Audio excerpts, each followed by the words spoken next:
আজি সমগ্ৰ অসমৰ লগতে আমি গোৱালপাৰা জিলা যুৱ কংগ্ৰেছেও মন্ত্ৰী জয়ন্ত মল্ল বৰুৱাৰ বিৰুদ্ধে যি গৰু চুৰিৰ যি অভিযোগ লগতে মন্ত্ৰী পত্নীৰ যি ৰাজসাহায্য গ্ৰহণ সৰ্বসাধাৰণ জনতাৰ নামত অহা যি ৰাজসাহায্য গ্ৰহণ কৰি সৰ্বসাধাৰণ জনতাৰ ওপৰত এই বিজেপি চৰকাৰখনে মাধমাৰ উঠাইছে আৰু গৰু খুঁটিলৈকে অনা যি গীৰ গাই সেই গীৰ গাই ৰঙিয়াৰ পৰা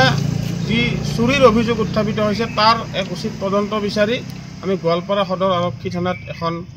এফআইআৰ দাখিল কৰিলোঁ। গোৱালপাৰা জিলা যুৱ কংগ্ৰেছৰ হৈ বা আমাৰ সতীৰ্থসকল উপস্থিত আছিল আৰু আমি অসম প্ৰদেশ যুৱ কংগ্ৰেছে এইটোৱে দাবী জনাইছোঁ যে মুখ্যমন্ত্ৰী ডাঙৰীয়াই যিমানেই কথা সলনি কৰিবলৈ চেষ্টা নকৰক কিয় বিভিন্ন তেওঁ অভিযোগ উত্থাপন কৰিছে।